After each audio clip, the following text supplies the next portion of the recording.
So the new Uganda Premier League season is upon us. Who will win it? We'll be discussing that. In England, it is the big one in the North London derby. Tottenham Hotspur do visit Arsenal at the Emirates on Sunday. And in Italy, Juventus do host Napoli in the big one, the rest for the Scudetto. Welcome to the Just Darren Show, powered by Betway. Betway's Fort to Score is back and better than ever. Play our weekly soccer predictor where you can win your share of an amazing cash prize each week. Simply choose the first goal scorers in 4 selected matches and submit your selection before the first match kicks off. Entry is free, and if the prize isn't won, it'll roll over to the following week. Bet your way with Betway. Now, the last 7 Uganda Premier League titles have been shared by KCCA and Vipers. Well, I think it's still the same 2 teams. They did meet on Sunday and KCCA did lose to Vipers 2-0. Now, of course, there was a bit of fatigue because Mike Mutebi named 7 players from those that did play in the 2-0 victory over African Stars, the Namibian outfit in the CAF Champions League 2 days prior. But KCCA losing the Super 8 final against Vipers 2-0. Fahad Bayo getting the brace for Vipers, and I think Vipers will push KCCA to the wall this season. I think it's going to be a more exciting season for me compared to last time out. Vipers have made several inclusions, bringing some players and of course letting some go, like Moses White, who has since joined SuperSport United. The other player that is Tadeo Luanga, after the Africa Cup of Nations, he didn't join Vipers. He's also headed to Egypt for a professional stint, and now we find that there are some changes, and you see in the midfield for Vipers, names like Frank Zagatomwesije returning from loan at Express to come back to Vipers, Siraje Sentam the same thing, leaving Uganda Revenue Authority to come back to Vipers. Vipers look new with some of the faces that they've promoted from the junior side that recently won the Schools Football Championship. Not only that, they've also managed to bring in some other players like Fahad Bayo I've just talked about, and as well boost the line that has names like Tito Okello and Daniel Serunkuma, who renewed his contract at Vipers until 2021. They look really solid, I must tell you, with a bit of experience, more than KCCA at Lugogo, and KCCA reacted with a 4-1 victory over Proline in the FUFA Super Cup that was played on Wednesday this week, and that's in the build-up for the new season. KCCA, of course, having the player that is Allan Okello. He's banged in goal after goal. Nearly every game he's on the score sheet for the lads, and I believe that he could be the key man. He will be pivotal if KCCA are to defend their title this season, and also not to forget other names like Erisa Seksambu, Simon Serunkuma, and John Revita, the defender, who have joined the Lugogo side in place of Timothy Awani, who headed to Israel, Allan Chambare, who has since moved on to join a new club in Egypt, and Patrick Kadu, who as well left KCCA to move to Morocco. Those are some of the changes in the top 2 teams.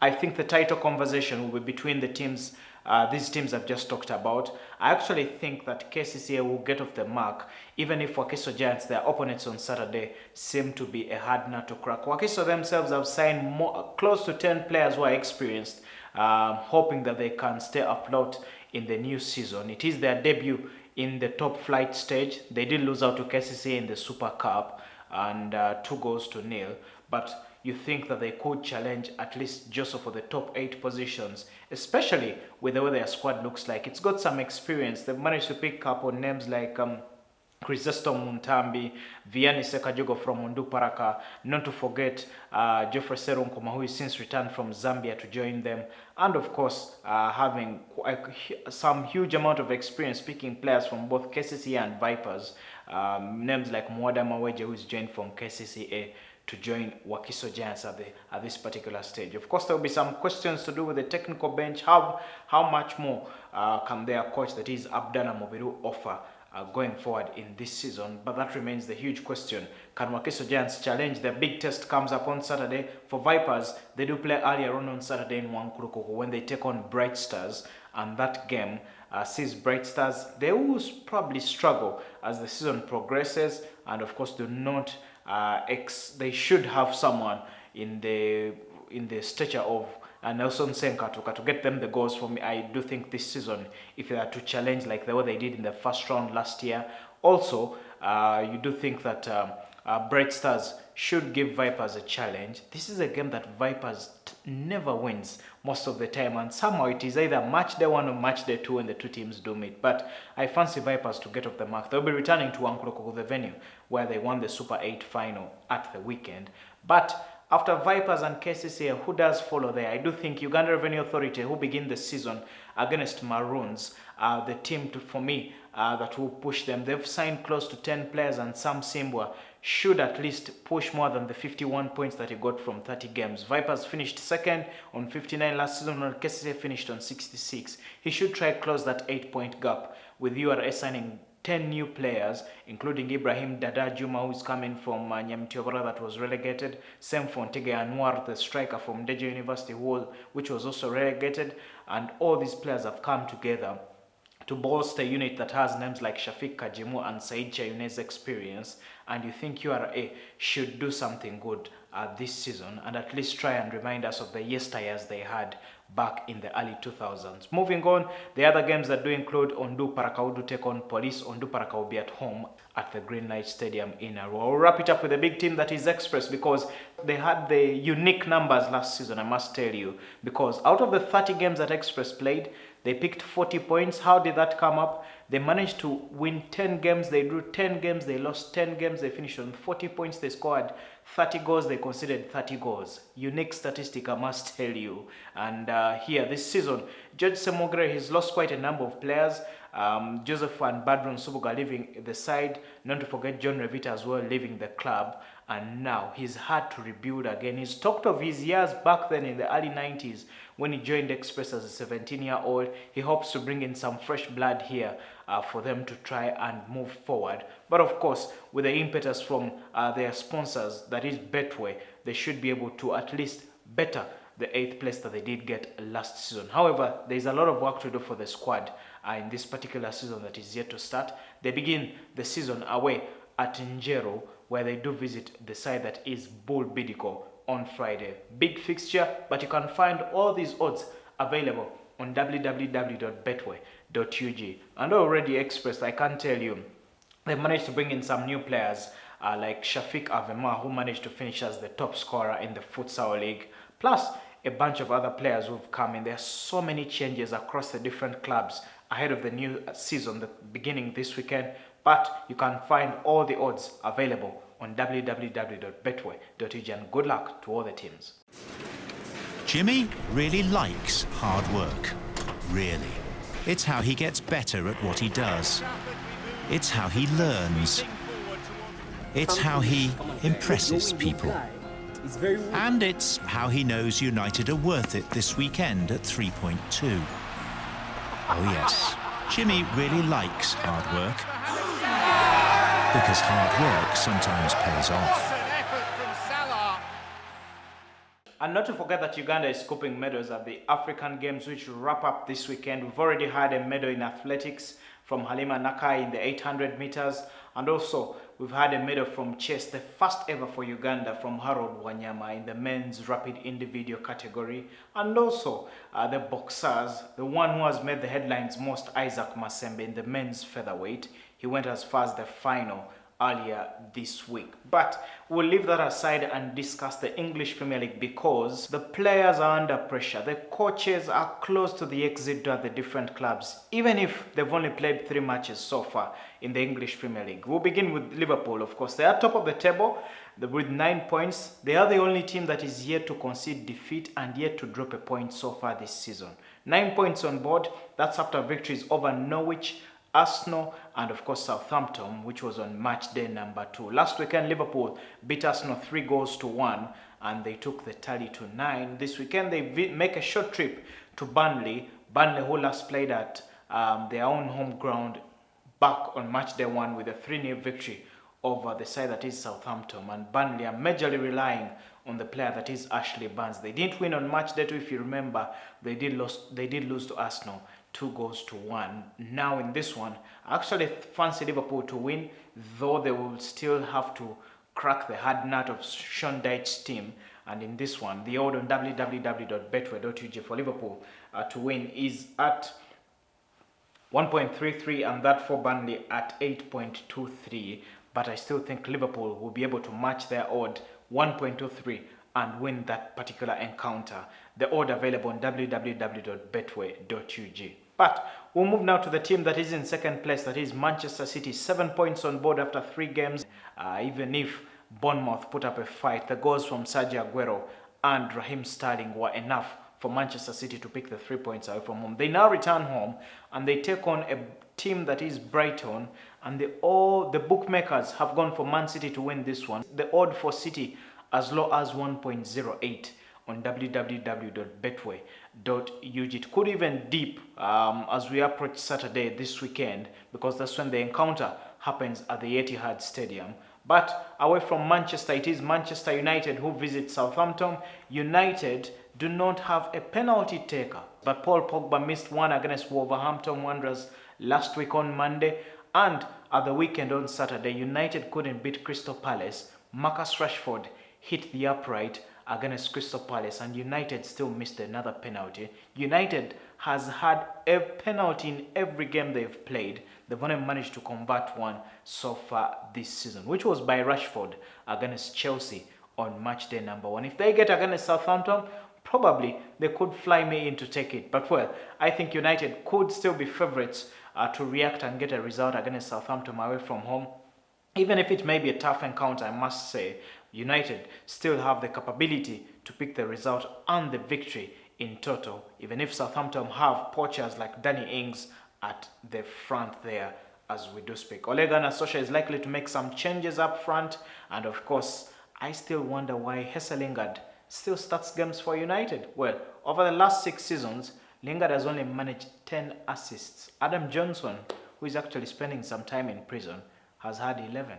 That's an interesting statistic. But the odd for United on www.betway.ug is 2.07. That is the early kickoff encounter. Now, the Premier League wraps up at the weekend with a big one, the North London Derby, where Arsenal do host Tottenham Hotspur at the Emirates. This is a big encounter because the derby has never been easy for any of the teams. Spurs have taken a while without picking a victory in the league at the Emirates, because that last happened back in 2010.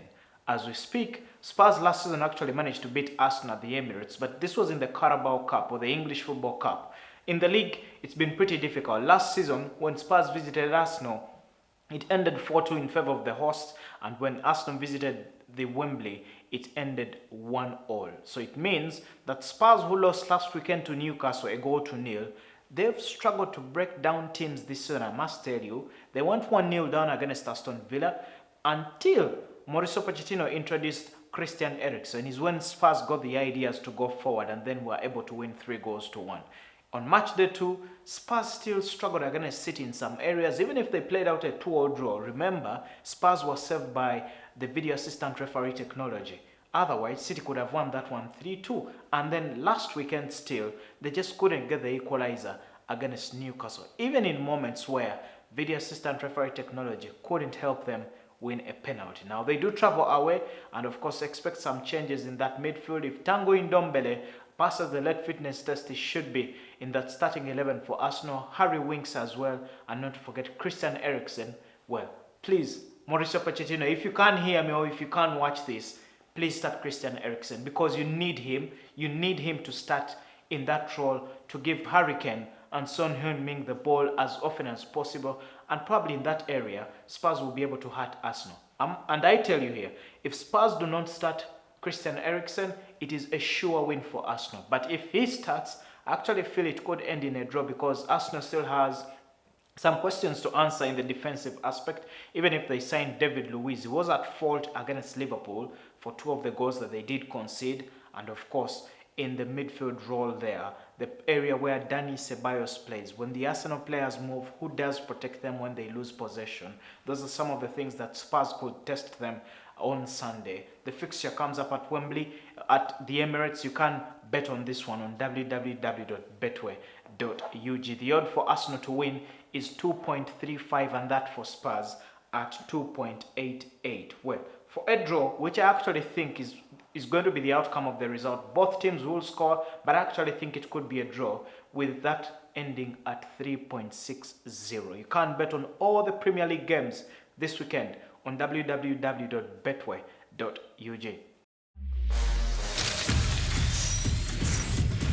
We're giving you the chance to boost your multi-bet winnings by up to 100%. To activate your boost, create your bet slip, check your boost, and place your bet. It's that simple. The more selections you add, the bigger your boost. Visit Betway online now. Betway, for the love of the game. In the Spanish La Liga, Lionel Messi is expected to return this weekend as Barcelona do visit Osasuna. He scored 23 goals against that side in 14 games. Last season, Messi was the league's top scorer and as well the lead assist provider as Barcelona went on to win the Spanish La Liga. He's yet to kick a ball this season. Barcelona reacted to that 1-0 defeat to Athletic Bilbao by beating the side that is Real Betis 5-2. That included a 16-year-old earning a debut, that is Ansu Fati, at Camp Nou last weekend. Real Madrid do take on Villarreal on Sunday, while Atletico Madrid, who do have 6 points, do take on Celta Vigo. The other team with 6 points on board already is Sevilla after 2 matches. We'll move to the Italian Serie A because it is where the gist of the conversation is. On Saturday, the big encounter. Last season, only 11 points separated them at the top of the table. Juventus went on to win the Scudetto with 90 points after 38 games, but in second place was Napoli with 79 points, and only 11 separated the teams. Now, since then, the coach Juventus has gone on to change from the name that is Massimiliano Allegri to the new manager that is Maurizio Sarri. Well, he wasn't around last weekend because he's still being hospitalized, but Juventus went on to open the season with a 1-0 victory away at Parma. That goal that came through from Kyeyune. Cristiano Ronaldo actually had a goal in that encounter, cancelled out courtesy of the video assistant referee technology. Juventus now do take on Napoli, who also won by 1-goal margin last week on Saturday, but in a rather unique encounter because they beat Fiorentina 4-3, and that 7-goal thriller Napoli going on to win, with the coach Carlo Ancelotti hoping they can maintain the rhythm and momentum when they visit Juventus this weekend at the Allianz Stadium in Turin. Does Juventus win at home? Guess what? Last season, if you're betting on this one, Juventus won home and away. They won 3-1 at home before winning 2-1 away in Naples. And this time round, you think Juventus, they've had some reinforcements there. Well, Leonardo Bonucci and Kyeyune do still start in the central defense because of their experience, ahead of the young defender that is Mathis de Ligt, who was signed from the side that is Ajax Amsterdam. Well, de Ligt has gone on to complain about non-starting games, but I still do not think that he will get a starting role in this one. For Napoli, on the other hand, they've got the attacking prowess in Zielsinki, Allan in that midfield, couple them with players like Lorenzo Insigne, Dries Martins up front. They are a really attack-minded team. And well, that's the nature of all teams that are tutored by Carlo Ancelotti. If you're betting on this one, I'm telling you this, both teams will score, but I still think Juventus are the favorites to win this particular encounter. You can bet on it on www.betway.ug. Both teams for me will go on to score. The odd for Juve to win at home is at 1.89, and that for Napoli is as high as 4.30, meaning if you do stake your 1 million shillings on Napoli, you can walk away with 4.3 million shillings. The other games in the Italian Serie A, which do include Bologna, who do take on Spal. That's the first game that will be played on Friday night. But on Saturday, AC Milan do take on Brescia Calcio. And of course, that side, that is AC Milan, they didn't win their first game, but the odd for them to win this time round is at 1.47. They did lose in the first game that had the side that is Udinese. Another team to watch out for this year in the race for the Scudetto is Inter Milan. They began the season on a 4-0 victory over Lecce, and they're coached by the man that is Antonio Conte. And in this one, they do take on the side that is Cagliari, and this one is away from home.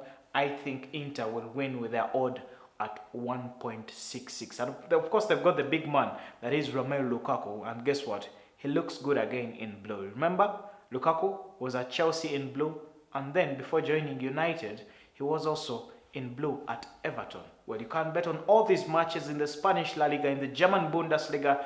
I do fancy Union Berlin to give all the 3 points to Borussia Dortmund, even if they are at home.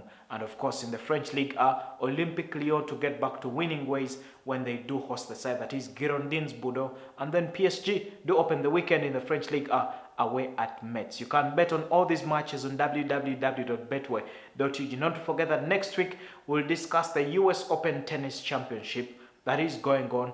Plus, also the cricket is available, the odds on www.betway.ug. And well, special thanks for watching the Just Darren show.